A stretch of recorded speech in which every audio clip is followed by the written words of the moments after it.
Hello everyone what's up. Sir आज के इस वीडियो में हम स्विच केस स्टेटमेंट के बारे में देख रहे होंगे, जिसमें हम देखेंगे कि स्विच केस स्टेटमेंट को किस तरीके से यूज़ किया जाता है एंड कहाँ कहाँ यूज़ किया जाता है। सर हम पिछले वीडियो में इफ़ एल्स इफ लेडर के बारे में देख चुके हैं, इफ़ एल्स कंडीशन के बारे में अच्छे से डिटेल से पढ़ चुके हैं विद प्रैक्टिस के साथ। तो यार ये जो स्विच केस स्टेटमेंट का टॉपिक भी कुछ उससे रिलेटेड ही रहेगा। ओके, तो जो हमारा इफ एल्स कंडीशन से रिलेटेड ही रहेगा, मतलब है कि जो स्विच केस स्टेटमेंट है तो एक अल्टरनेटिव होता है इफ एल्स इफ लेडर का। जो हमने इफ एल्स इफ लेडर पिछले वीडियो में देखा है तो उसका एक अल्टरनेटिव ही होता है ये। मीन्स जो जिस तरीके से हम इफ एल्स इफ लेडर में मल्टीपल कंडीशन को पास करके किसी ऑपरेशन को परफॉर्म करते थे, तो उसी तरीके से हम इस स्विच केस स्टेटमेंट में भी एक वैल्यू को एक्सप्रेशन प्रोवाइड करेंगे स्विच को, एंड देन वो वैल्यू मल्टीपल केस के साथ एग्जीक्यूट होगी।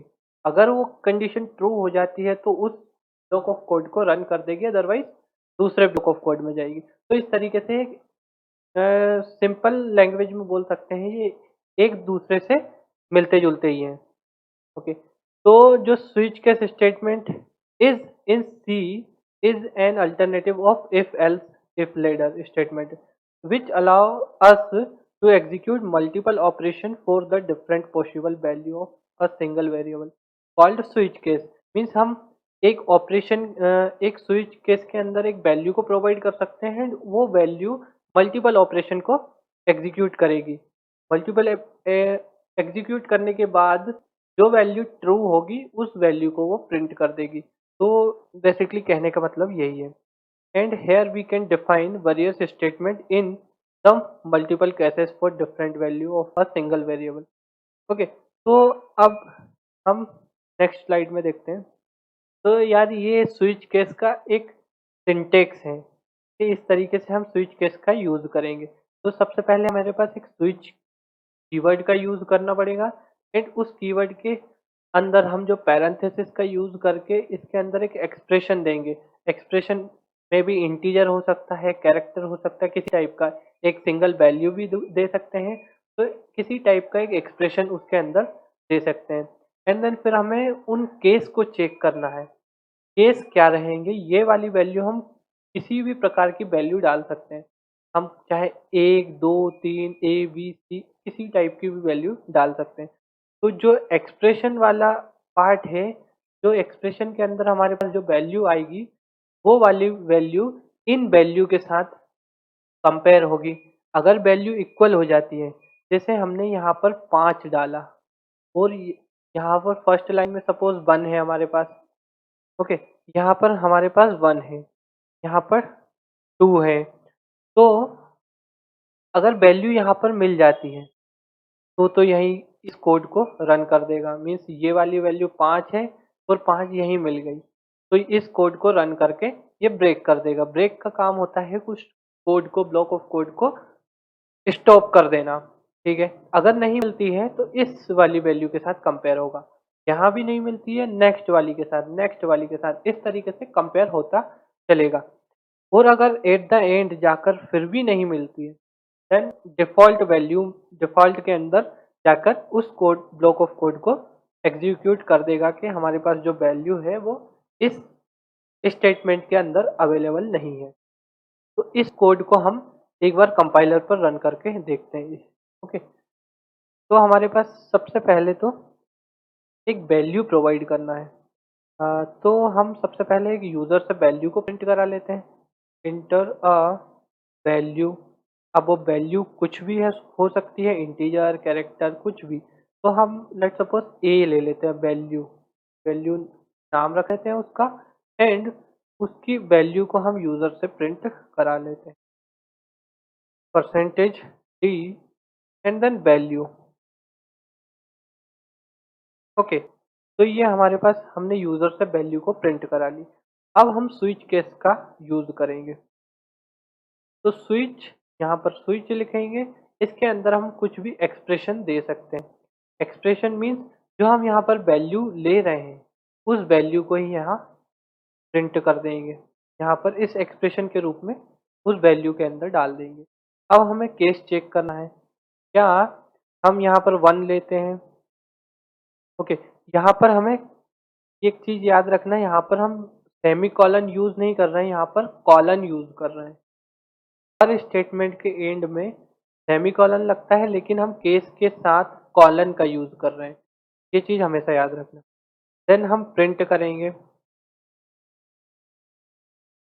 Value is match by this value is match by this value. Okay, तो यहाँ लिख देंगे value is match by value. Value जो हमने इंटीजर की वैल्यू ली है उससे मैच हो गई है। मीन्स हम जो यहाँ पर प्रिंट कर देंगे, यहाँ लिख देंगे 1। मीन्स हमारी जो वैल्यू 1 है वो मिल गई है। देन उस स्टेटमेंट को ब्रेक कर देंगे। देन हमारे पास ओके, इस तरीके से हम मल्टीपल केस का यूज कर सकते हैं। इस तरीके से हम मल्टीपल केस का यूज कर सकते हैं।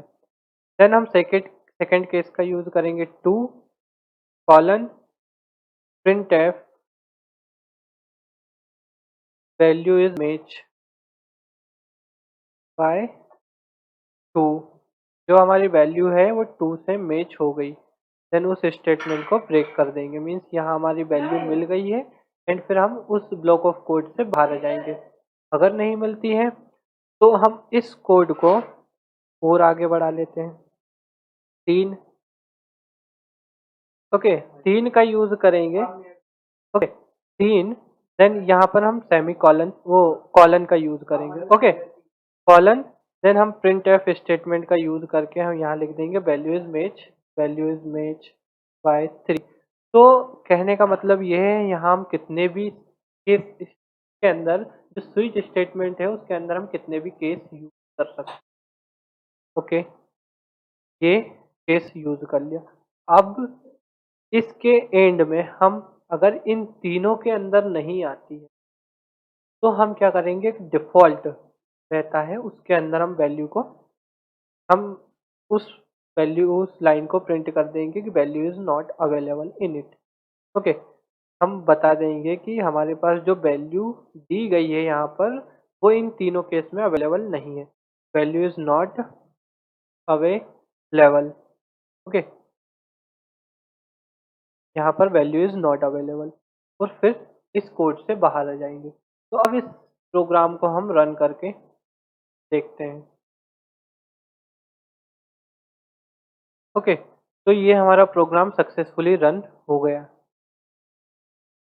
ओके, ये यहाँ पर हमने परसेंटेज डी का यूज़ किया है। यूज़र से वैल्यू को प्रिंट करा रहे हैं, लेकिन हमने एड्रेस ऑपरेटर का यूज़ नहीं किया था, एरर थ्रो कर रहा था। Okay, now it's successfully run. तो हम वैल्यू लेट्स सपोज 1 डालते हैं, तो यहाँ पर आ गया value is match by value 1। तो हमारी जो वैल्यू 1 है यहाँ पर मैच हो गई और यहीं से कोड एग्जीक्यूट करना बंद हो गया। मीन्स कोड यहाँ से बाहर आ गया। अब हम डालते हैं वैल्यू 2। ओके, 2 तो value is 2 match by 2। Okay, अब हम यहाँ पर वैल्यू को डालते हैं 5, तो वैल्यू इज नॉट अवेलेबल। ठीक है, ये चीज़ समझ आई। तो ये यहाँ पर हम कोई भी वैल्यू डाल सकते हैं और वो वैल्यू इन केस के साथ चेक होगी। यहाँ पर चेक होगी क्या इक्वल है,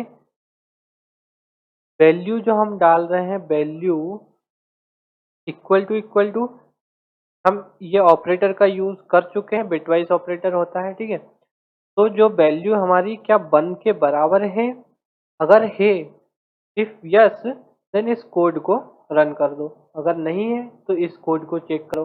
फिर ये वाली वैल्यू यहाँ पर भी इस वैल्यू को यहाँ पर कंपेयर किया जाएगा। वैल्यू इज इक्वल टू 2 है, अगर है तो इस कोड को रन कर दो। अगर ऐसा नहीं होता है एट द एंड जाते हुए तो हम डिफॉल्ट वाली वैल्यू को एग्जीक्यूट कर देंगे एंड कोड से बाहर आ जाएंगे। ओके, तो ये हमारा एक स्विच केस का स्टेटमेंट, एक प्रोग्राम बना लिया हमने। अब ब्रेक स्टेटमेंट का यूज कर रहे हैं। अब इस ब्रेक स्टेटमेंट को हम थोड़ी देर के लिए हटा देते हैं, फिर क्या होता है देखते हैं। तो इस ब्रेक स्टेटमेंट को हम हटा देते हैं। तो सपोज हमें वैल्यू फाइंड करनी है 3 तो 3 value is match by value 3, okay, and value is not available means ये दोनों लाइन को प्रिंट कर दे रहा है, ये भी प्रिंट हो रही है एंड इस लाइन को भी एग्जीक्यूट कर दे रहा है। अगर हम 1 डालते हैं तो value is match by 1, value is match by 2, value is match by 3 and value is not available means अगर हम उस स्टेटमेंट को अगर ब्रेक नहीं करते हैं तो वो सारी वैल्यू को प्रिंट कर देगा। मीन्स जहाँ से हम वैल्यू को प्रिंट कराना चाहते हैं अगर ये केस मिल जा रहा है तो वहाँ से नीचे की सारी वैल्यू को प्रिंट कर देगा। अगर हम वैल्यू को 2 डालते हैं 2 यहाँ से मिलेगी तो यहाँ से नीचे तक की वैल्यू को सारी प्रिंट कर देगा मीन्स वो स्टेटमेंट को ब्रेक नहीं कर पा रहा है।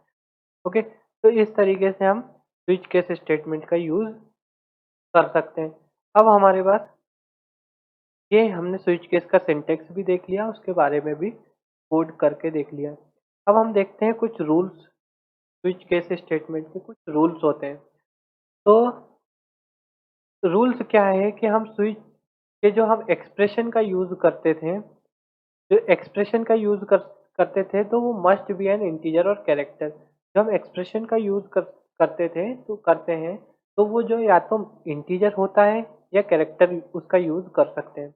ओके, इसके अलावा हम कोई सी वैल्यू को यूज़ नहीं कर सकते। तो इस एक्सप्रेशन के अंदर या तो इंटीजर आ सकता है या कैरेक्टर आ सकता है, इंट और केर ओनली, ठीक है। तो ये हमने देख लिया। एंड सेकेंड पॉइंट में क्या है, the case value must be N integer. यही वो वैल्यू है कि जो case value must be N integer और कैरेक्टर कांस्टेंट। मीन्स अगर हम वैल्यू को यहाँ पर अगर एक्सप्रेशन हमारा इंटीजर टाइप का है तो इन वैल्यू को भी हमें केस वैल्यू को भी इंटीजर टाइप की लेना पड़ेगा तभी कंपैरिजन हो पाएगा, अदरवाइज ये डिफ़ॉल्ट वाली कंडीशन में एग्जीक्यूट हो जाएगा code. Then third point is the case value can be used only inside the switch statement।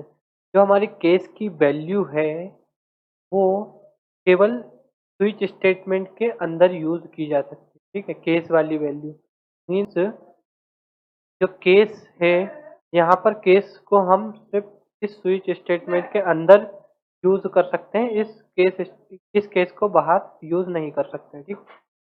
इसको इस ब्लॉक ऑफ कोड के हम बाहर इसको यूज नहीं कर सकते, तो ये इनवैलिड है। ओके, देन अब fourth point is the break statement in switch is not must. जो हम ब्रेक स्टेटमेंट देखा है स्विच केस के अंदर वो मस्ट नहीं है, तो इस प्रोग्राम में हमने देख लिया है कि ब्रेक स्टेटमेंट लगाना is not compulsory in this.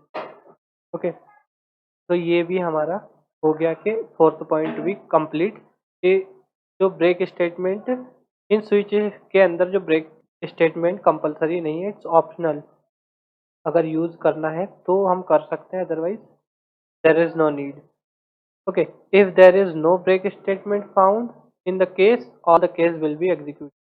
तो इस प्रोग्राम को हमने एग्जीक्यूट कर लिया। ओके, अगर केस स्टेटमेंट नहीं मिलता है तो सारे जो अगर हमारे पास ब्रेक स्टेटमेंट नहीं है तो इन इससे नीचे जहाँ पर वैल्यू हमें मिलती है उसके नीचे के सारे स्टेटमेंट एग्जीक्यूट हो जाएंगे। तो अगर हमें इसकी नीड है तो लगा लेंगे, otherwise there is no need. Okay, तो अब हम देखते हैं ये कंपाइलर पर प्रोग्राम भी देख लिया। अब कुछ और पॉइंट है। अब जो स्विच केस है अभी हमने देखा है कुछ रूल्स हैं। इस स्विच केस में या तो इंटीजर यूज कर सकते हैं या कैरेक्टर को यूज कर सकते हैं। तो इसमें भी वही बात बताई गई है कि जो इंटीजर हमने लिए हैं X Y and Z, character लिए गए हैं A and B and float value को यूज किया गया है एफ। तो जो यहाँ पर वैलिड जो स्विच केस है, वैलिड कहाँ कहाँ होगा, इसके अंदर हम जो एक्सप्रेशन दे रहे हैं तो या इंटीजर एक्स क्या है हमारे पास इंटीजर, तो हम इंटीजर को यूज कर सकते हैं, ठीक है। अब जो हमने बिटवाइज ऑपरेटर देखे थे तो बिटवाइज ऑपरेटर भी यूज कर सकते हैं, लेकिन यहाँ पर वैल्यू किस टाइप की दी हुई है, इंटीजर टाइप की, ये इंटीजर, इसलिए बिटवाइज ऑपरेटर को भी यूज कर सकते हैं। और हमें पता है बिटवाइज ऑपरेटर क्या देते हैं, आउटपुट या तो 1 या 0। ओके, तो हम एक-एक करके इनको भी देख लेते हैं। तो बिटवाइज़ ऑपरेटर को हम यूज़ करेंगे अगर हम 2 वैल्यू लेते हैं। इसको हम इरेज़ कर देते हैं, ठीक है। तो हम 2 वैल्यू लेते हैं, value 1 and value 2। Suppose X Y के नाम से ही ले लेते हैं, एक्स एंड वाई। तो इन दोनों वैल्यू को हम यूज़र से प्रिंट कराते हैं, percentage D X and Y. Okay, तो यहाँ पर हमने इसका नेम चेंज कर दिया, इसका एक्स कर दिया है एंड स्कैनफ। ओके, इसमें एक प्रिंटफ फंक्शन का यूज़ करेंगे, enter value of B, enter value of Y. Okay, Y की वैल्यू इंटर करा लेंगे, यहाँ पर इंटर वैल्यू ऑफ एक्स, इन एक्स की वैल्यू को इंटर करा लिया। अब इनको हम स्विच केस के थ्रू देखते हैं। तो इसके अंदर हम एक्स, क्या हमारे पास जो एक्स से वैल्यू दी गई है बड़ी है बाय से, तो हमें पता है कि ये जो वैल्यू हमें प्रोवाइड करेगा या तो जीरो करेगा, अगर कंडीशन हमारी ट्रू हो जाती है तो जीरो आउटपुट देगा, अगर नहीं होती है तो जीरो आउटपुट। अगर कंडीशन ट्रू हो जाती है तो वन आउटपुट देगा एंड अगर कंडीशन फॉल्स है तो जीरो आउटपुट देगा। तो हमें केस भी इसी टाइप के लेने पड़ेंगे, क्योंकि ये जो वैल्यू यहाँ का एक्सप्रेशन है वो केस के साथ मैच होगा। तो केस या तो जीरो होगा या वन होगा, तो जीरो ले लेते हैं पहले।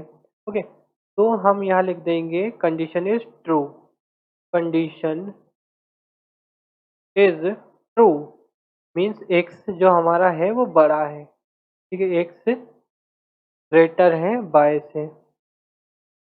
ओके, यहाँ पर कंडीशन हमारी ट्रू हो जाती है और हम इस लाइन को फिर ब्रेक कर देंगे, क्योंकि हमें दूसरी लाइन की नीड ही नहीं है। ओके, या तो जीरो होगी या वन होगी, तो अब वन चेक कर लेते हैं। वन भी हो सकती है, हमें नहीं पता है इसके बारे में। तो कंडीशन इज, ओके, अगर वन होती है तो कंडीशन ट्रू है और जीरो होती है तो कंडीशन हमारी फॉल्स है। कंडीशन इज फॉल्स मीन्स जो हमारा एक्स बड़ा नहीं है बाय से, मीन्स बाय बड़ा होगा ऑब्वियसली, बाय बड़ा है एक्स से। ओके, ये हमारी कंडीशन ट्रू हो जाएगी। अगर ये भी नहीं होती है तो यहाँ पर ब्रेक का, अगर कंडीशन ट्रू हो गई तो ब्रेक, अगर ये भी नहीं होती है तो हम डिफ़ॉल्ट का यूज़ करेंगे। तो डिफ़ॉल्ट में क्या होगा, तो हमारे पास जो लाइन इन दोनों को आउटपुट नहीं प्रिंट करेगा, हमारे पास जो एक्सप्रेशन है वो इन केस के साथ मैच नहीं है, तो expression is not match, expression is not match. Okay, expression जो हमने देखे हैं वो मैच नहीं हुए। इस प्रोग्राम को रन करते हैं। ओके, ये कुछ एरर थ्रो कर रहा है।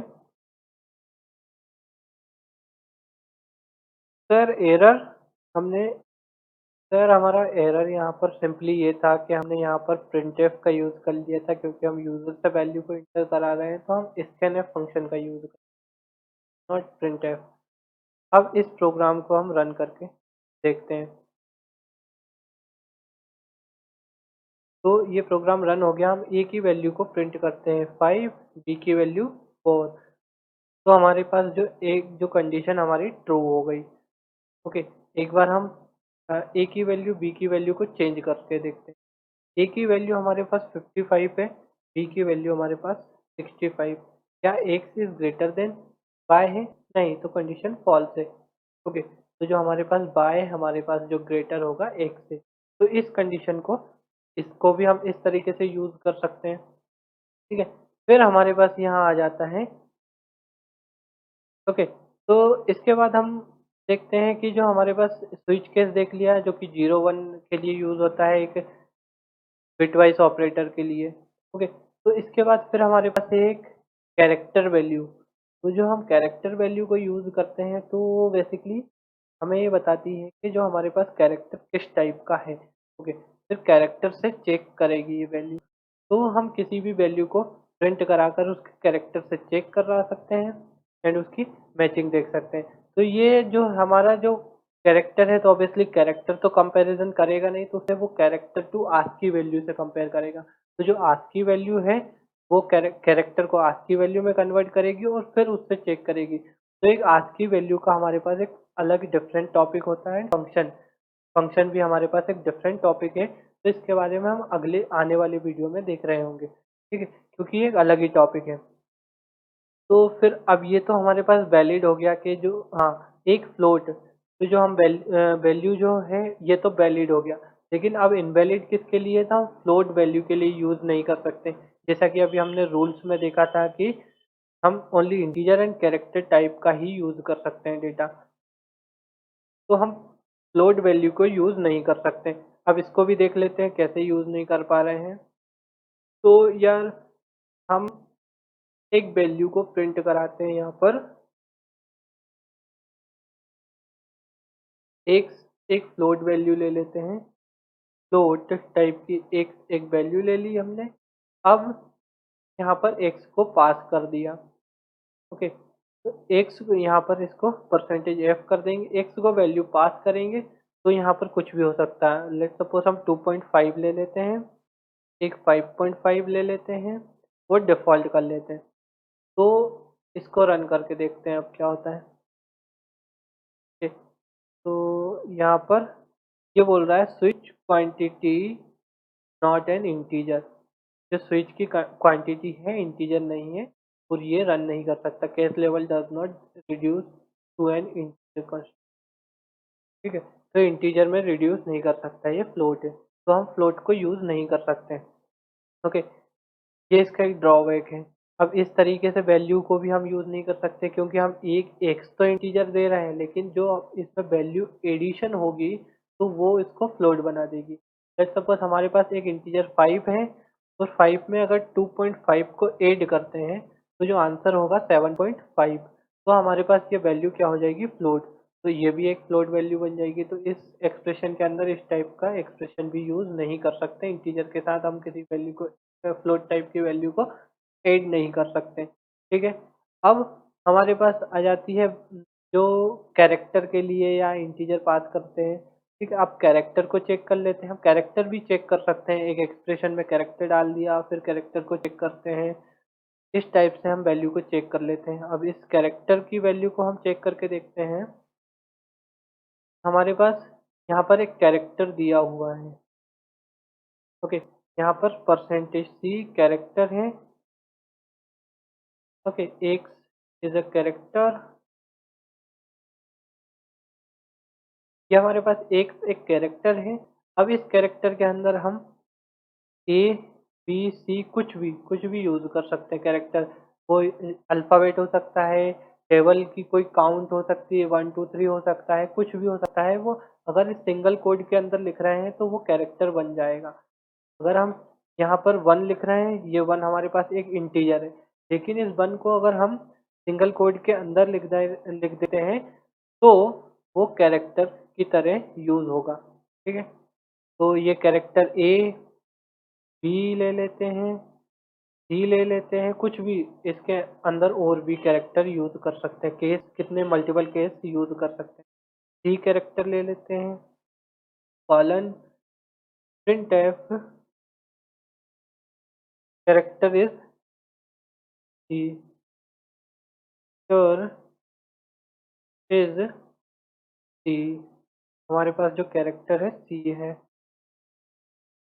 यहाँ पर लिख देंगे character is B, character is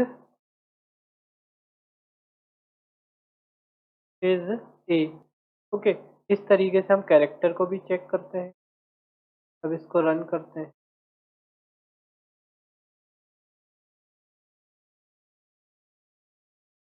it will take time. Okay, तो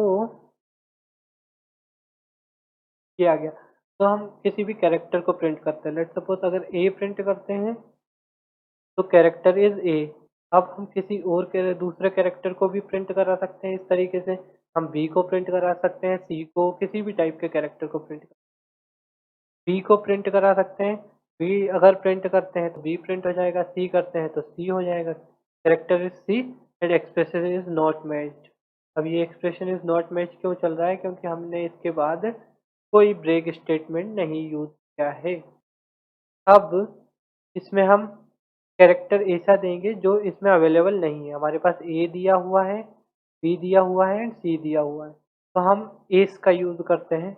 S expression is not matched, expression हमें नहीं मिला इसमें, तो ये इसमें कैरेक्टर का यूज कर सकते हैं, इंटीजर का यूज कर सकते हैं। ठीक है, हमने ये देख लिया इस वीडियो। अब ये वैलिड हो गया, तो इनवैलिड क्या है? 2.5 फ्लोट वैल्यू को यूज नहीं कर सकते हैं। ओके, एक्स जो केस है, एक्स नहीं हो सकता, मीन्स जो हमने इंटीजर वैल्यू प्रोवाइड की है एक्सप्रेशन के लिए, मतलब जो वैल्यू हमने दी है इस एक्सप्रेशन को यहाँ पर, वो वैल्यू हम अंदर उस वैल्यू को यूज नहीं कर सकते। मीन्स जो एक्स हमने एक वेरिएबल लिया है, वो वेरिएबल के थ्रू हम इस डेटा को यूज नहीं कर सकते। ठीक है, इस तरीके से हमें यूज करना पड़ेगा कंपैरिजन करने के लिए। केस के अंदर फिर वही कि जो हम वेरिएबल में डेटा रख रहे हैं यहाँ इस एक्सप्रेशन के लिए, वो केस के अंदर यूज नहीं होगा। ठीक है, तो ये सारी पॉइंट हो गए स्विच केस के बारे में। अब इसको एक बार स्टार्टिंग से देख लेते हैं। हमने पढ़ा है आज क्या क्या पढ़ा है। तो हमने देखा है कि इफ एल्स कंडीशन के तरह ही स्विच केस भी वर्क करता है। इसमें मल्टीपल इफ एल्स स्टेटमेंट की तरह मल्टीपल केस यूज किए जाते हैं, और ये हमने स्विच केस का सिंटैक्स एंड उसका एक प्रोग्राम, एक एंड दो मल्टीपल प्रोग्राम भी बना के देख लिए, और कुछ रूल्स एंड रेगुलेशन भी देख लिए, उसके क्या क्या रूल्स हैं स्विच केस के। ठीक है, तो ये सारे हमने देख लिए, और इसका विद प्रैक्टिस के साथ हमने ये सारे एक्सप्रेशन को भी कंप्लीट कर लिया है। ओके, तो ठीक है, तो मिलते हैं नेक्स्ट वीडियो में। Till then keep learning and keep exploring.